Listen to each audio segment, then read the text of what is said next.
Alors vous parlez donc de l'armée italienne qui était là, l'armée allemande. Est-ce que vous avez vu, vous, avec votre regard, une différence entre ce type de... Les Italiens, comme on les connaissait plus, hein, parce que j'avais plein de copains italiens ici. Bien sûr, voilà, c'est ça. Puis alors tous, ils nous disaient, moi je me rappelle, j'avais une copine qui s'appelait Carmen, puis son père était Charles, elle me disait, tu sais, quand on va gagner la guerre, hein, eh ben nous, l'hôtel, il sera à nous, puis toi, tu sais, c'était leur leitmotiv. Oui, d'accord, ouais. Voilà. Et ça vous impressionnait? Vous pensiez qu'on allait la perdre, cette guerre? Non. Enfin, à vrai dire, je pensais pas. Oui, d'accord. Parce que nous, ici à Thônes, on n'a quand même pas eu faim. Ça. Oui, c'est ça, dans les campagnes. On n'a pas eu faim, on n'a pas eu trop peur, on se connaissait tous, la Thônes c'était un village, on connaissait tout le monde, Vous n'avez pas été évacué comme les régiments de la France. Non. Et vous n'avez pas subi les privations alimentaires comme dans les villes? Les tickets de rationnement, c'était... Non, c'est ça. Potman, il est un peu peut-être, parce que je me rappelle, des fois, mon père, il avait dans l'impasse, là, je ne saurais peut-être pas le dire, mais enfin, c'est pas grave, il avait un petit vivier. Non, c'est que je lui mettais des truites, parce qu'à l'époque, on mangeait beaucoup de truites. Hein, il y avait... Oui. Puis des fois, Potman, il en volait un peu là, puis il allait les revendre à mon père après.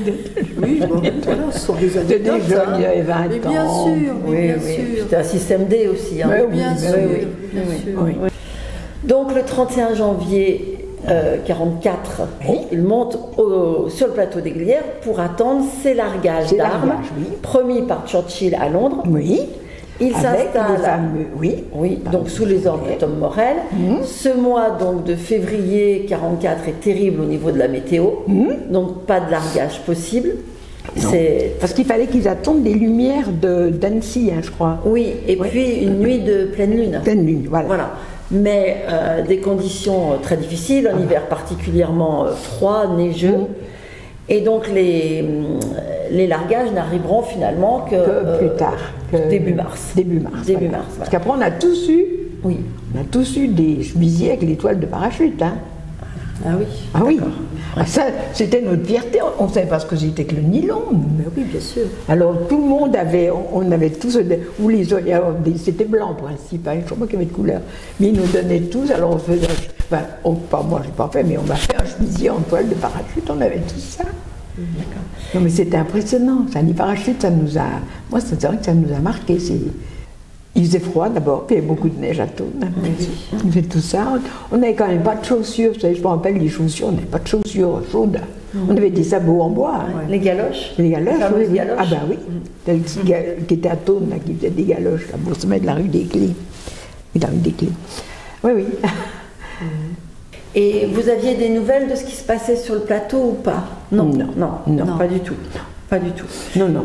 Et alors donc le 26 mars, donc là c'est l'attaque du plateau par la division allemande. Oui. Et là, qu'est-ce qui se passe sur Thônes? Ah ben là, sur Thônes, les Allemands qui voulaient manger, qui cherchaient des poules, des œufs pour manger, qui épuyaient dans les maisons. Nous, moi, j'ai pas vu trop d'Allemands à Thônes, je peux dire franchement. Ils passaient, ils allaient plus dans les campagnes parce qu'ils avaient faim, je pense. Ils cherchaient à manger. Bien sûr. Est-ce qu'il y en avait qui étaient établis dans des fermes aux alentours de Thônes qui Oui, mais ça, je ne sais pas. Ouais. Comme par exemple, quand il y a eu l'assassinat là-bas à Montremont. Oui. Moi, je connaissais bien le gars, M. Quéret, là, c'était vraiment un gars extraordinaire. Ils sont sortis pour sauver ceux qui revenaient de Glières. C'est ça. Non, mais ceux qui sont revenus de Glières, moi je les ai revus après, comme Bastien, tout ça, on les connaissait, mais non, ils étaient quand même, à ce moment-là, ils se cachaient. Hein. Bien sûr. Alors, je pense que nos parents essayaient de pas trop nous parler. Moi, mon père m'a dit surtout, tu ne dis jamais rien de ce qui s'était passé ou tout ça. Et vous avez connu, vous, Louis Haas, vous avez connu... bien sûr, monsieur Haas, oui. C'est lui qui a fait beaucoup pour Thônes. Hein. Si le cimetière est où il est, c'est grâce à monsieur Haas. Comme il parlait allemand. Bien sûr. C'est lui qui a fait que parce que là-bas, ils ne voulaient pas les Allemands, ils voulaient une fosse commune. Oui. Et il y avait un des fils de Madame Crédo, il s'appelle Édouard Crédo, qui est mort hier, là. Et elle, pendant des années, avant qu'on fasse le monument, elle allait ramasser des jonquilles et elle fleurissait toutes les tombes du cimetière. Hein. J'ai encore dit le doigt à quelqu'un. Oui. Elle mettait pas de bouquet, c'était des petites jonquilles, mais que son fils, il était avec Tom Morel là-haut au sommet. Il a été tué hier.